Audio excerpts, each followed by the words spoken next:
One nation one election. I hope आप सभी ने इस टर्म को कभी ना कभी सुना होगा। क्या होता है वन नेशन वन इलेक्शन? क्यों हमारे डेमोक्रेटिक सिस्टम के लिए ये बहुत बड़ा बदलाव हो सकता है? किस तरीके से ये आपके वोटिंग राइट पर इम्पैक्ट डाल सकता है? क्यों सेंट्रल गवर्नमेंट को एक यूनिफाइड स्ट्रक्चर लेकर आने की जरूरत पड़ गई इलेक्शन कंडक्ट करवाने के लिए? क्या इसका इम्प्लीमेंटेशन उतना ज्यादा आसान रहेगा? आइए इन सभी सवालों के जवाब आज इस वीडियो में ढूंढने की हम कोशिश करते हैं।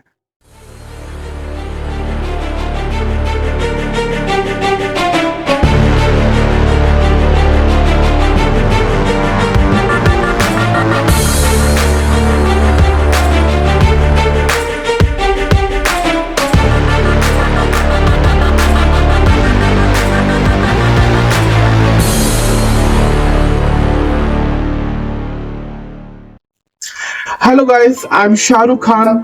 आपका स्वागत करता हूं आज की इस वीडियो में जिसमें हम लोग वन नेशन वन इलेक्शन की बात करेंगे।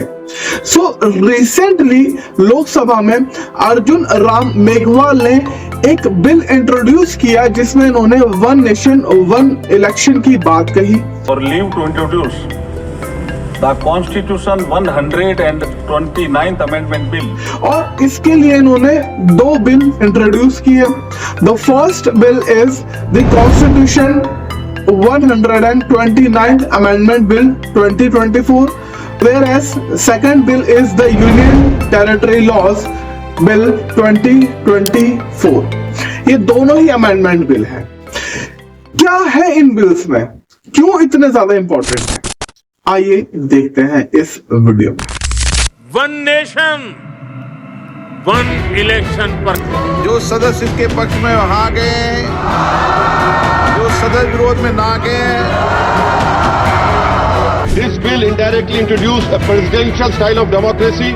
This bill is based on maximizing political gain and convenience. This bill will finish off regional parties. This bill is only brought in to massage the ego of the supreme leader. Thank you, sir. JPC में होगी और के report के आधार पर cabinet इसको पारित करेगी, तब भी फिर से चर्चा होनी है। हिंसा हिंसा हिंसा, नफरत नफरत नफरत, विषय बहुत गंभीर है। उस बालक बुद्धि को कौन समझाए? डरिए मत, डरिए मत सर, डरिए मत। इसीलिए नेहरू का चैप्टर खोल रहे हैं। उनको मालूम नहीं चैप्टर खोलने से अच्छा। फर्स्ट बिल की अगर हम बात करें तो फर्स्ट बिल बात करता है यूनिफाइड या फिर वन नेशन वन इलेक्शन की। मतलब कि यहाँ पर हमारे इंडिया में लोकसभा और स्टेट लेजिस्लेटिव असेंबलीज के इलेक्शन साथ में कंडक्ट करवाए जाएंगे। इससे पहले क्या होता था? इससे पहले लोकसभा के इलेक्शंस अलग होते थे। वहीं अगर हम बात करें स्टेट लेजिस्लेटिव असेंबलीज की तो उनके इलेक्शंस अलग होते थे। अब इस बिल के बाद अगर ये अमेंडमेंट पूरा हो जाता है जिसके लिए 2/3 मेजोरिटी की जरूरत पड़ती है या फिर हम कह सकते हैं कि स्पेशल मेजोरिटी की जरूरत पड़ती है, हो जाता है दोनों ही हाउसेस में, तो यहाँ पर हमें ये देखने को मिलेगा कि पूरे इंडिया में एक यूनिफाइड इलेक्शन कंडक्ट करवाए जाएंगे। इट मींस लोकसभा और आपका स्टेट लेजिस्लेटिव असेंबलीज के इलेक्शन साथ में कंडक्ट करवाए जाएंगे। अब इससे होगा क्या करना चाहती है government? According to government of India इससे कॉस्ट कटिंग बहुत ज्यादा होगी, रिसोर्सेज का फुल यूटिलाइजेशन होगा।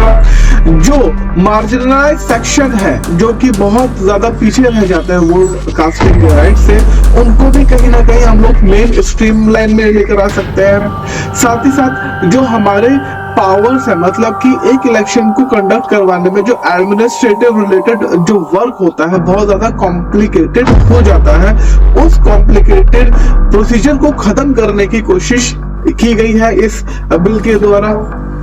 साथ ही साथ जो रिमोट एरियाज हैं जहां पर जाना इतना ज्यादा आसान नहीं होता है, वहां पर भी एक्सेस अच्छी हो जाएगी और हम अगर एक ही इलेक्शन करवाएंगे तो उन रिमोट एरियाज में भी जाकर हम लोग इलेक्शंस करवा सकते हैं। There are several advantages of one nation, one election bill, but I would like to quote four. Number one,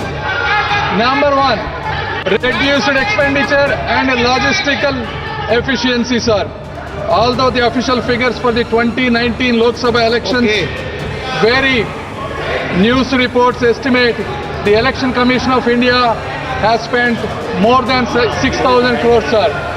In 2024, the estimate of spend was more than 10,000 crores, sir. Our Commission 2018 draft report and 27 Niti Aayog report estimates if both the elections are done simultaneously, the cost would reduce at least up to 40%, sir. If the elections are held simultaneously, the voter turnaround would be increased up to 7%, sir. The total estimates of all the parties that spend on these elections is close to 1 lakh crore, sir. Therefore, if the elections are done simultaneously, it will reduce the expenditure for both Election Commission of India as well as for the regional parties, sir. And the second is continuity in governance, sir. Sir, fourth and probably the most important, sir, in this age, election campaigns amplified by media and technology no longer remain regional, but continuously influence the entire nation, creating large-scale ripple effects, sir. This constant political messaging encourages deep polarization. ये government of India का दावा है, ठीक है, but यहाँ पर किन किन आर्टिकल्स को इसके लिए लेकर आया गया है? तो अगर आर्टिकल्स की बात करें तो आर्टिकल 82 डील करता है साइमल्टेनियस इलेक्शन के बारे में। मतलब ये आर्टिकल 82 बताता है हमें कि लोकसभा और स्टेट लेजिस्लेटिव असेंबलीज के इलेक्शंस एक साथ कंडक्ट करवाए जाएंगे। इस आर्टिकल 82 में 6 क्लॉजेस हैं जो कि अलग अलग बातें करते हैं। सबसे पहले हम लोग समझने की कोशिश करते हैं क्लॉज 1। क्लॉज 1 हमें टाइमलाइन प्रोवाइड करता है कि प्रेसिडेंट प्रपोज्ड चेंजेस को लोकसभा के फर्स्ट रीडिंग के दिन से लागू कर सकते हैं। वहीं अगर हम क्लॉज 2 की बात करें तो इसमें कहा गया है कि अपॉइंटेड डेट के बाद और लोकसभा के फुल टर्म खत्म होने से पहले इलेक्ट हुई सारी स्टेट असेंबलीज का टर्म लोकसभा के फुल टर्म के साथ खत्म होगा। इसका मतलब है कि कुछ असेंबलीज का 5 ईयर टर्म कर्टेल्ड किया जाएगा ताकि साइमल्टेनियस इलेक्शन हो सके। वही अगर हम बात करें क्लॉज 3 की तो clause 3 election commission of India को ये एम्पावर करता है कि वो स्टेट लेजिस्लेटिव असेंबली और लोकसभा के इलेक्शन एक साथ कंडक्ट करवा सकता है। वही अगर हम बात करें क्लॉज 4 की तो ये साइमल्टेनियस इलेक्शन को डिफाइन करता है एज अ जनरल इलेक्शन जो हाउस ऑफ पीपल मतलब कि लोकसभा और सारी स्टेट लेजिस्लेटिव असेंबलीज को एक साथ कॉन्स्टिट्यूट कर सकता है। अगर हम बात करें क्लॉज 5 की तो clause 5 election commission of India को ऑप्शन देता है कि अगर जरूरत हो तो किसी पर्टिकुलर असेंबली का इलेक्शन और लोकसभा के इलेक्शन के साथ ना कराया जाए। इसके अलावा अगर हम बात करें क्लॉज 6 की तो ये बताता है कि अगर किसी असेंबली का इलेक्शन डिफर किया गया तो उस असेंबली का फुल टर्म भी लोकसभा के जनरल इलेक्शन के फुल टर्म के साथ ही खत्म होगा। ये थे 6 क्लॉज अबाउट आर्टिकल 82। इसके साथ ही ये बिल आर्टिकल 372 को भी अमेंड करता है जो ये बताता है कि स्टेट लेजिस्लेचर के इलेक्शंस के लिए प्रोविजन बनाने की पावर पार्लियामेंट के पास है।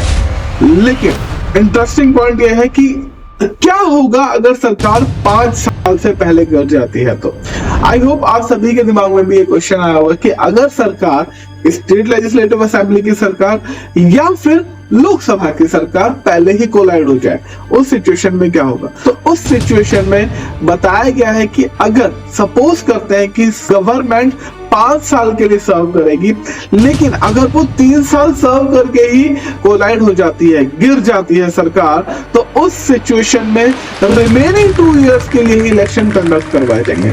इट मींस अब यहाँ पर जो पहले होता था कि पहले 5 साल के लिए इलेक्शन कंडक्ट करवाए जाते थे, अब वो नहीं होगा। रिमेनिंग 2 इयर्स के लिए ही इलेक्शन कंडक्ट करवाए जाएंगे। सेम प्रोसीजर फॉलो होगा स्टेट लेजिस्लेटिव असेंबलीज के लिए भी, और ये हमें बताएगा आर्टिकल 172। वही अगर हम बात करें सेकेंड बिल की, तो इस बिल में 3 अमेंडमेंट प्रपोज किए गए हैं। कौन कौन से?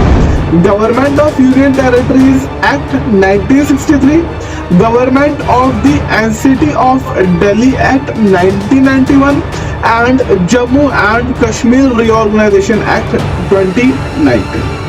अब तक के एनालिसिस से तो हमें यही पता लगता है कि one nation one election government of India का काफी एम्बिशियस प्रोजेक्ट है, बट यहाँ पर देखते हैं क्या इसका इम्प्लीमेंटेशन उतना ज्यादा आसान रहेगा। क्या ये इंडिया के लिए, जहाँ पर डाइवर्स कल्चर हमें देखने को मिलता है, काम कर पाएगा कि नहीं कर पाएगा? ये सब हमें आने वाले टाइम में सब चीजें क्लियर हो जाएंगी। आई होप आपको वीडियो पसंद आया होगा। अगर ये वीडियो आपको पसंद आया तो प्लीज लाइक, शेयर, सब्सक्राइब जरूर करें। मिलते हैं आपसे अगली वीडियो में। Thank you so much.